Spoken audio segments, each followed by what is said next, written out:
modeling freaks, fans, and friends. Guess who it is? It's the Pope. The Pope of plastic. The Pope is back in the room. Yeah, you know what? And everybody's saying, oh, here we go again. All the excuses. All the excuses. Where has he been? Are we ever going to see the Pope again? Look, I had some doubts, Steve. Well, yeah, I had some doubts. You were in the last time I spoke to you by shortwave radio. Yes. You were in Tierra del Fuego. Yeah, Tierra del Fuego I was there for 6 weeks. Yeah. And then you ever seen those dugout canoes? Oh.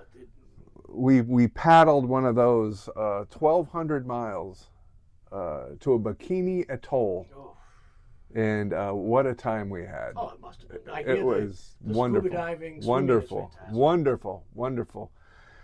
Seriously though, Steve, I've had a lot of health issues and it's been tough, and I keep saying I'm going to come back and we're going to be back and we're going to do all this fun stuff, and the next thing you know I disappear and everything else. It's not intentional, but we found out it's autoimmune disease.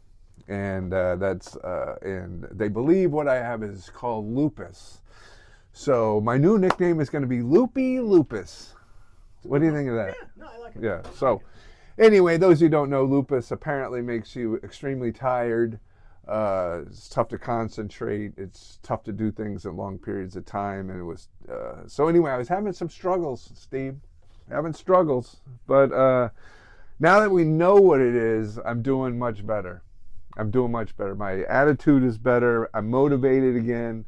Actually built all this week working on a beautiful Bugatti Type 35 It's a beautiful Italy kit. Beautiful. And I tell you, it feels good to be model building again. It really does. And it was nice. And this is all happening on TikTok. So if you want to go and see me at the Pope of Plastic on TikTok, I'm building live over there. How's your appetite improving with the chicken wings?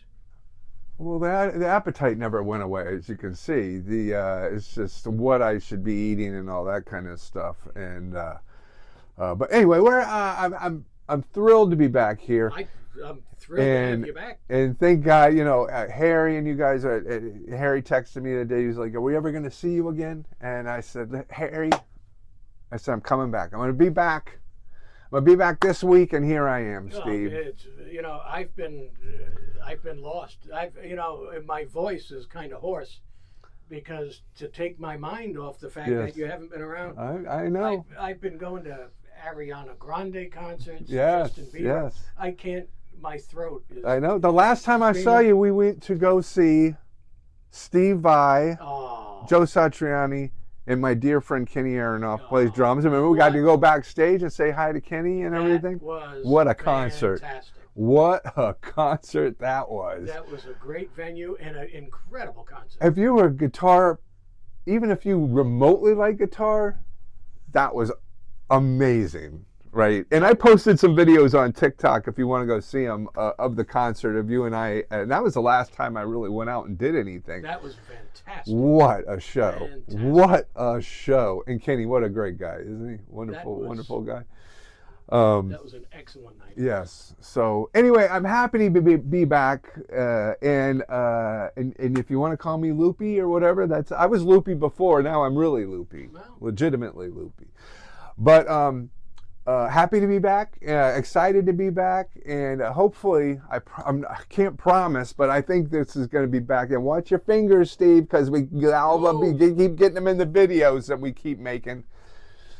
Yes, so it's been it's nice to be back, and hopefully I'll be back to regular episodes again. And believe me, it's not because I didn't want to do them or didn't miss doing them. It's because it's been a tough road for me, and I'm not looking for sympathy.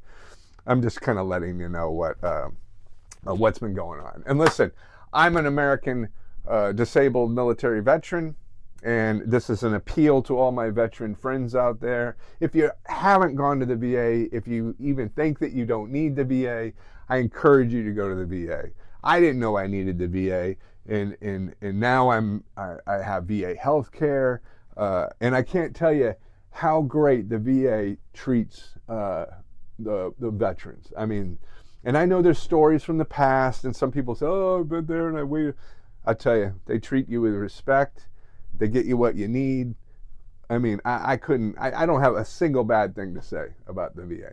They are fabulous. So if you are a veteran, or if your husband or wife is a veteran, encourage them to go to the VA.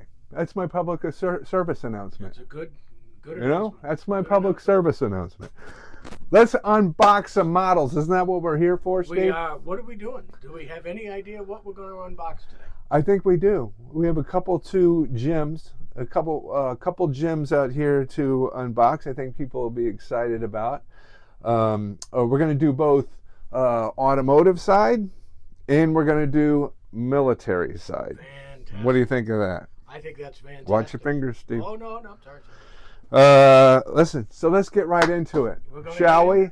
We're going to ease on back. Now, this is the car I drive on a daily basis. This is what you see me driving around all around town in, Steve, right? It's not a Dodge K car. No, it is. Reliant K. It is the 1934 Rolls Royce Phantom. This is what I drive. This is my daily driver, Steve. This is what we went up to Boston in, remember? To go see the Satriani. We pulled right up in this. Yeah. Oh, that's how we were able to get. I had my big mink long fur coat. That was a knockout. Wasn't that beautiful? And I love the comments you were getting. Oh, they were. They said, "Hey, we thought Liberace died." You remember that? Remember that comment? That was a good one. I thought even Mayor Wu. Yeah, Mayor Wu. Yeah, she loved it. She came up in her Prius, right next to us, and she said, "Look at you, Liberace." There you go. I said, "No, this is a Popoplastic." Yep. And she was like, "Oh, okay." Anyway, Revell Phantom. There we are. Steve, my fingers away. Keep your fingers away. Steve, what year do you think this is from? 1978. Did you cheat? No, I didn't. I'm going to say 1974. You're doing one of those Price is Right things where you... Yeah. I'm going to say 1974. Why don't they put the year on the side of the box? That drives me crazy, Steve. Anyway, the box is falling apart, by the way. Look at all that. Look at... Right, no, I already looked at that. That's not on there. It's not there unless you see something I don't see. But look at all the beautiful detail. 1/12 scale, I would believe. Correct? 1/16. 1/16. Oh yeah, 1/16 scale right there. I'm building the 1/12 scale Bugatti Type 35 Italy. What a kit that is. Whew. Beautiful kit. It's coming out fantastic. So please go over there and check it out if you get a chance over there on TikTok. Old kit, we're going to figure out. I'm saying 1974. Oh, wow. Look at this. You're a jerk. You loser. You're a cheater. No, that's what you are. I haven't opened You're a cheater. You were the biggest cheater around here. 1978. Cheating bastard. Anyway, look at this. Flesh tone. This is like jaundice. Wouldn't you call this? That would be a jaundice. If you're this color, you're in trouble. No. Drive right to the VA and get checked out because you've got some issues. You have a liver problem with that one. That is a liver problems. We got nice textured floor in here. This is going to be a great kit. Now, I would love to build this kit. This is amazing what the quality of a kit that you would get from 1978. Beautifully molded.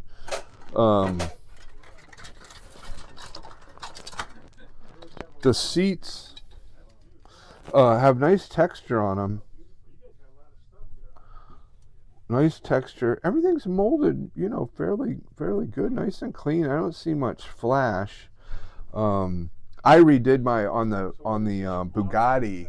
It had seats, like this that were just kind of smooth. This has a little bit of texture, but put a cloth or anything on no, you know what? Because I want to emulate leather, right? Because the seats of the Bugatti or on this were leather. Okay. So what I like to do, which makes a perfect leather, antique leather, by the way, is you just take masking tape.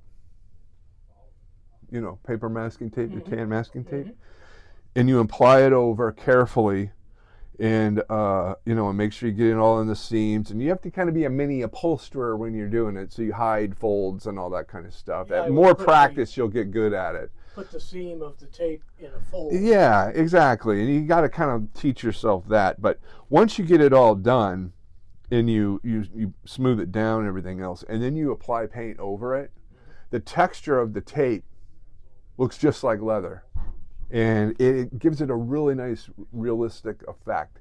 And I do that. And the cool thing you can do with that also is that if you want to create tears or things like that, you can just use your X-Acto knife and kind of make tears and pull up parts of it and stuff like that, and then paint over it. And it comes out really, really, really nice. And well, I should put masking tape on the seats of my Mini Cooper. That would then it would make it look like leather. Steve, it would look fantastic. That would be an upgrade for you. It would. But seriously, that's a little trick that I do, and it gives a really realistic effect.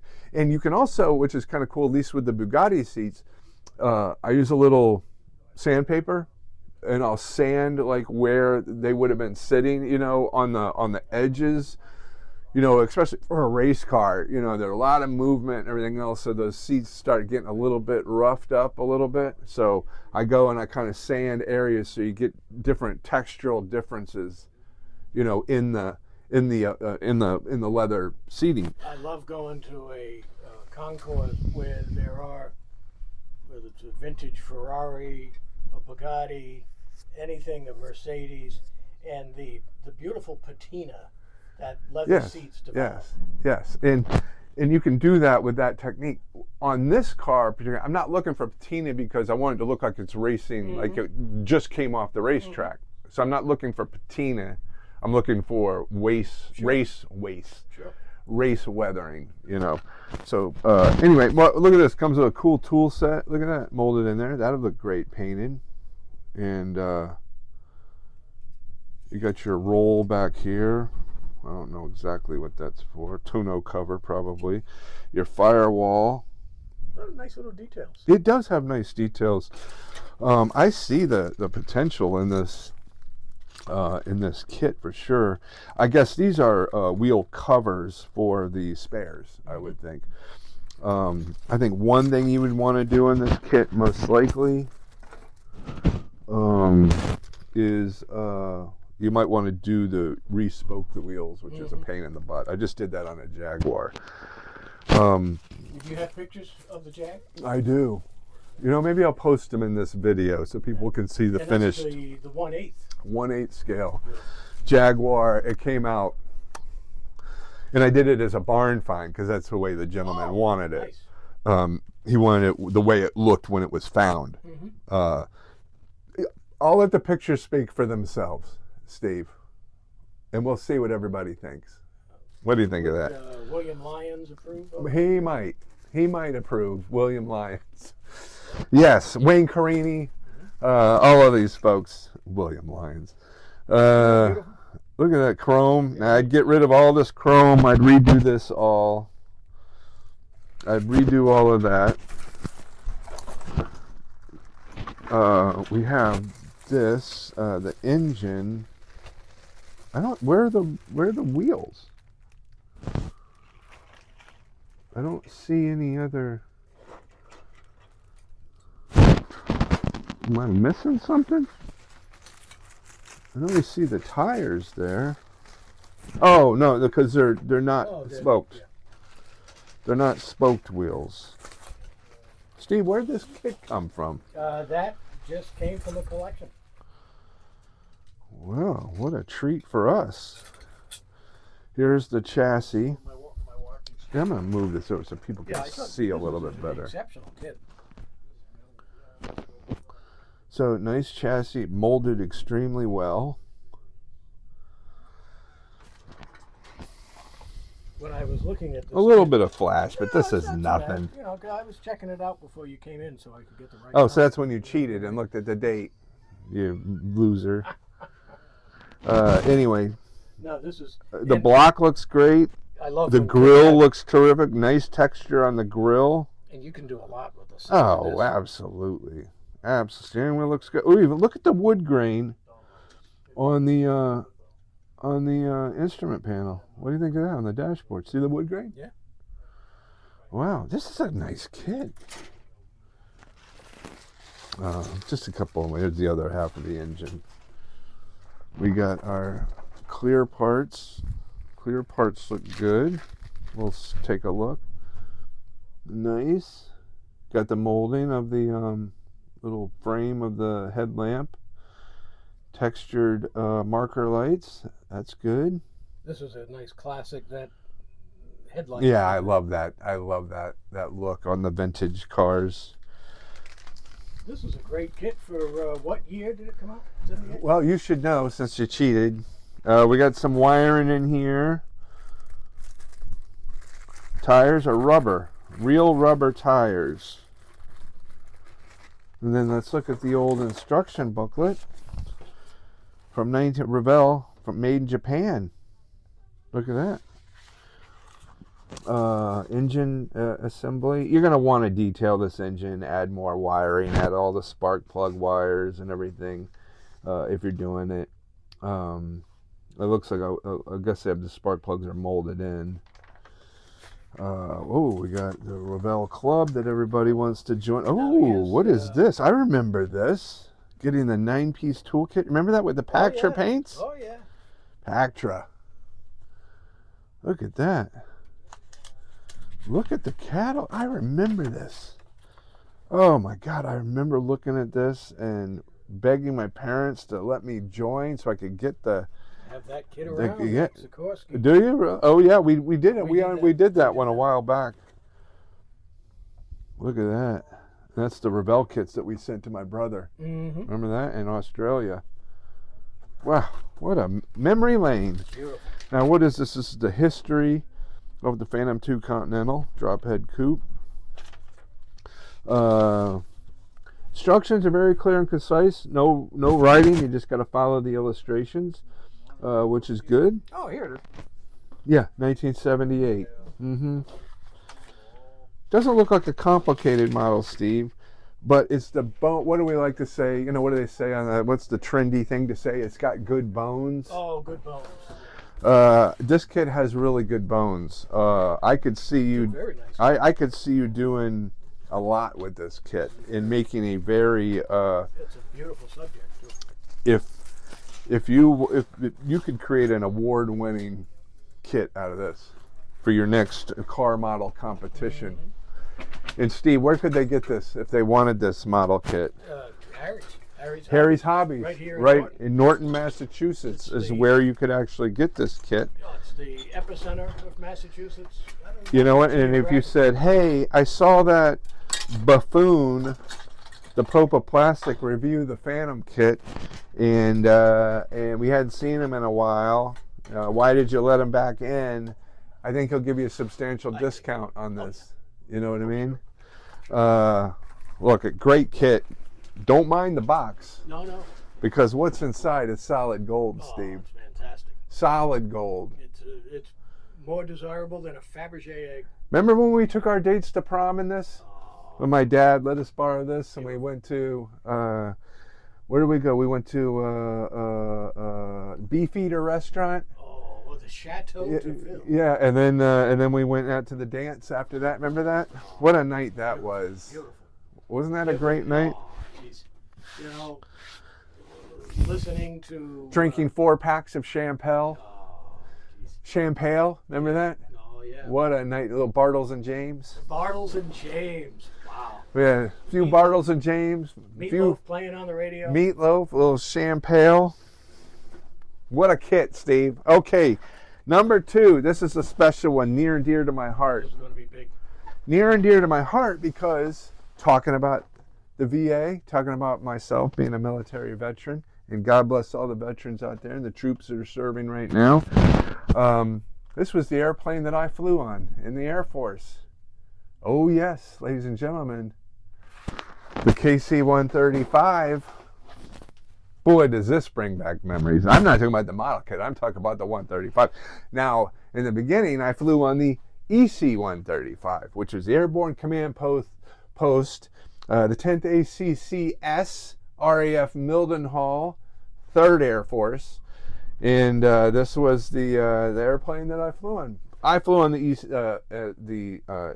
10th ACS EC-135, which actually I have the model of that kit. Actually, they made a version of this into the EC-135, which is a flying airborne command post, which would help to facilitate war and communicate with all the different branches of service. It was a communications. No. It looked just like this, except it had a different kind of radar system on it.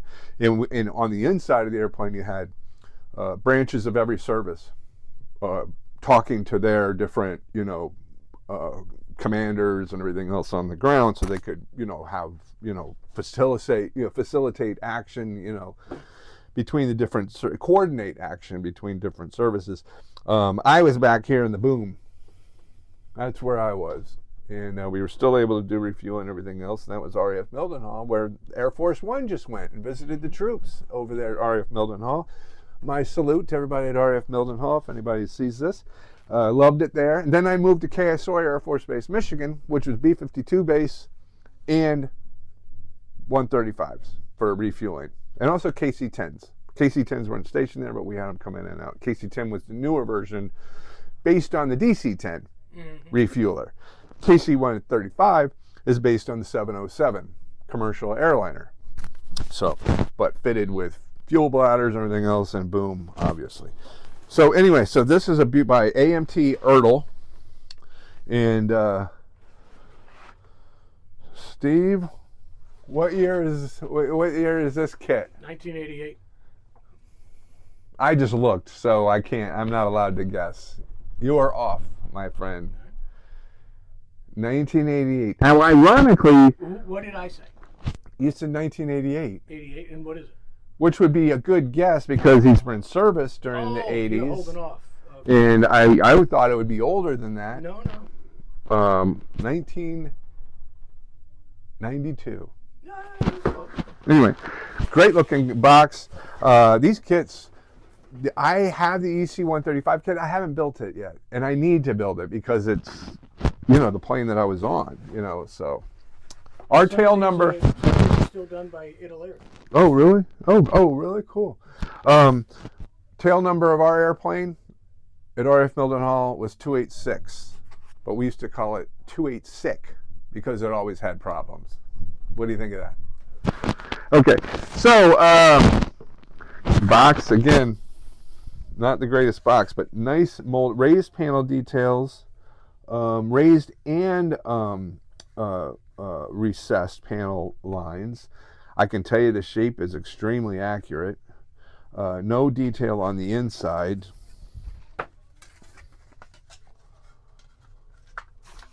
This is the earlier version with the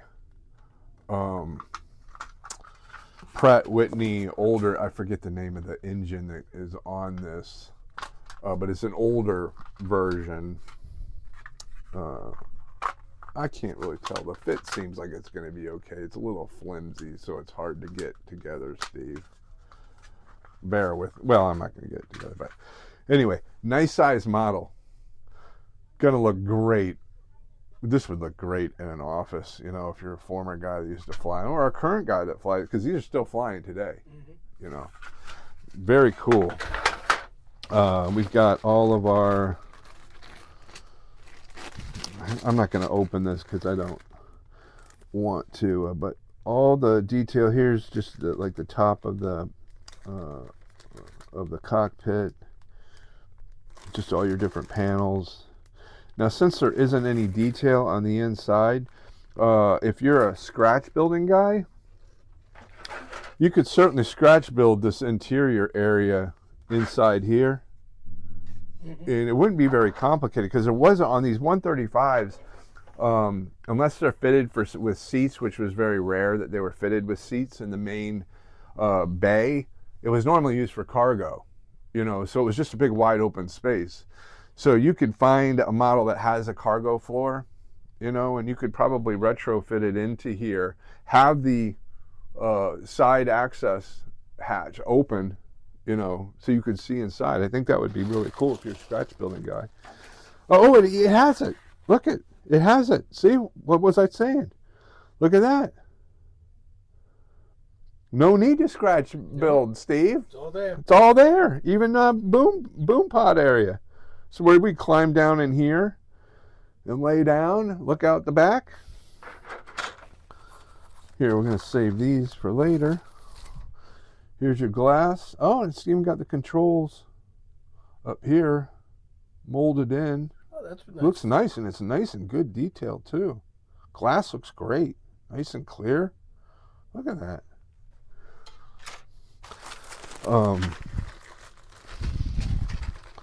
Steve, do you think we could open this? Sure. Are you sure? I hate to do that. For our viewing public, I think. Well, yeah. But you know how some people, hey, we moved it from the bag. It's not worth as much now. What are you talking about? The model is supposed to be built. You're not supposed to stare at it in the bags. What are you, some kind of nudnik? You got to keep it in the bags? Look at this. Nice detail. Nice. Recessed panel line detail. Beautiful, beautiful detail. I love this. Landing gear molded very nicely. Even the little texture details. That is very fine. That's very nice. Here's your boom pod. This is where I did my business.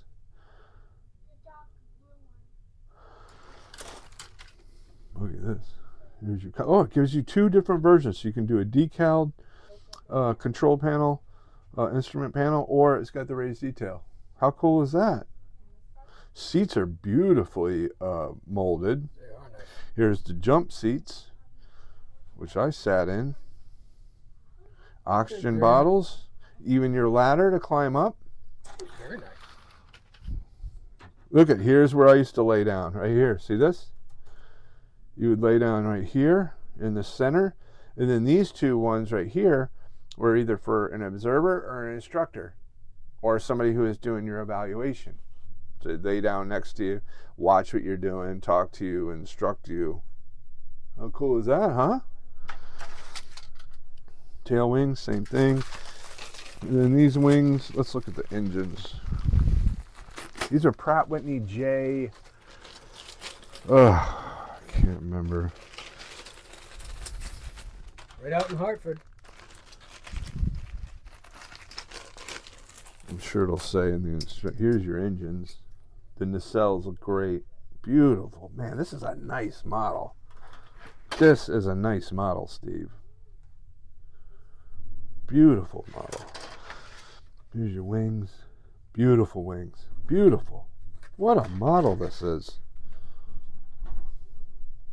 What do you think of that, Steve? Huh? Blueprinter. Here's the instructions. Oh, I was going to share with you a little tidbit on the 135. Easy. Now, these instructions, AMT always has extremely easy instructions. I mean, look like a coloring book. They're so simple. Mm-hmm. You know what I'm saying? Beautiful. Now this kit is missing the decals. From what I saw, that was written on the Oh no, I think they're in it. Oh no, they are. Oh, they're just damaged to decals. Yeah, these. I don't think you're going to be applying these, Steve. No. What do you think? No. This one came out of a house of a heavy smoker. Yeah, they. This is somebody who was smoking a lot. What do you think they were smoking? Pall Malls? Probably. Or camel-less filters? I mean, filterless Camels. Which one? Oh, Garsha Vegas. Garsha Vegas? Virginia Slims, yeah. Maybe? Yeah. Maybe a Virginia Slim? Moors? Yeah. Remember Moore? Yeah. That was a cigarette right there. It was the Moore. You knew you were somebody if you were smoking a Moore. It was like this long. Remember? And it was dark brown. Be like Franklin Rose. Those are the kinds you smoked like after playing tennis. That's what my mom would smoke. Either that or Virginia Slims. You'd play tennis and you'd sit there, you know, with your Tom Collins or whatever and smoke your Moore cigarette with your visor on, you know, your V-neck tennis shirt. Sure. Can't you picture that? Sure. Indian River Plantation. That's where we were members in Florida at the tennis court. Just sitting there at the smoking. Indian River, grapefruit. Stewart, Florida. That's right, Indian River grapefruit. Here's your painting guide here. Steve, what I was going to tell you after we got off the subject talking about smoking. So if you wanted to escape this airplane, if it got in trouble, right, and you needed to bail out of the airplane, how would you bail out of this airplane? Out of a 707 airliner?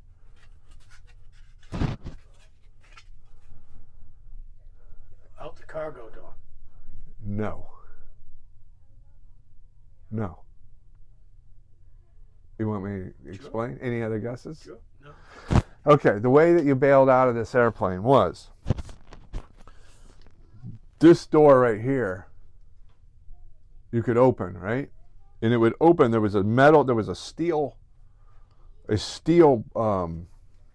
like plate, big giant plate, and the plate would slide down to block the wind. And then you would drop out of here. And that was supposed to clear you into underneath the airplane so you don't hit the engines or anything. So, but yeah, there was a steel to block the wind because obviously you're flying at, who knows, they fly at, up to, 700, 600, 650, knots, So, but anyway, but you would slow it down to jump out, so, but they would drop that little thing and then you'd bail out. Never had to do it. Heard of people having to do it. I never had to do it. Anyway, so that was the 135, Steve. KC-135. It's a nice kit. Very nice kit. I believe this was from the Seattle National Guard, which used to come into RAF Mildenhall all the time. So I was familiar with this exact airplane. And there it is. What do you think? I love it. Matter of fact, this logo. That's the Seattle Seahawks. Seattle Seahawks. That's right. Seattle Seahawks. What a football team. Weren't they the champions last year? Yeah, they did all right. My Miami Dolphins. That's the team.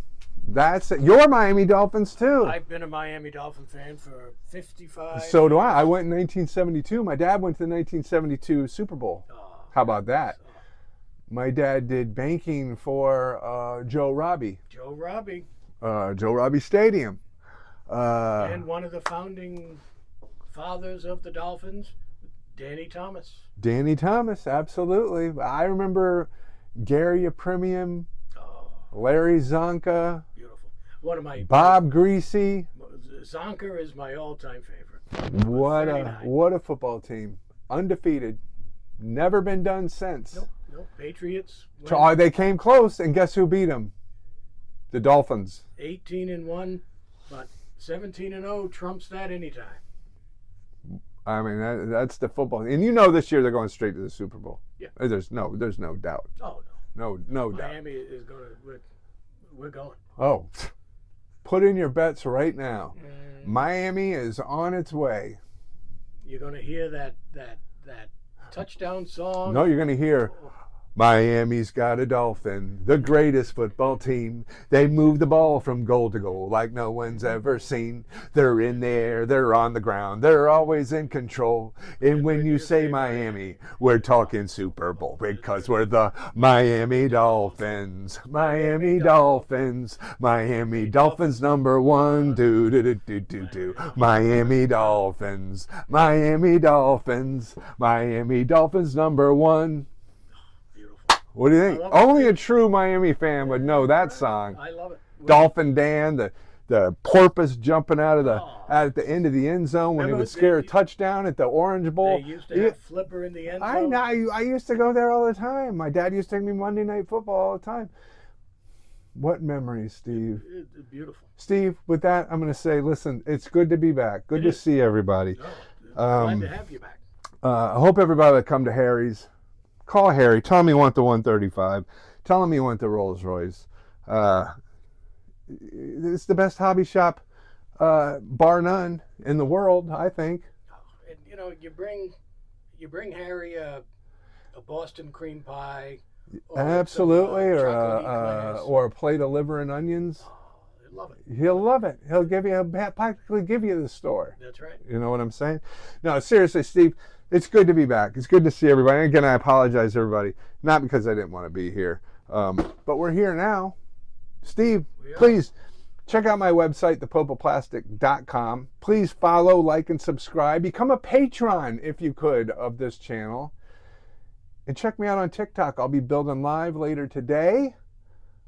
Every day, hopefully, from now on. I'm working on the Bugatti. Come check it out at the Popoplastic on TikTok. At the Popoplastic on TikTok. Ladies and gentlemen, it's great to see you all. I will see you soon. Steve, I'll see you later. I'll be here. I'll be waiting. All right, everybody. Sayonara.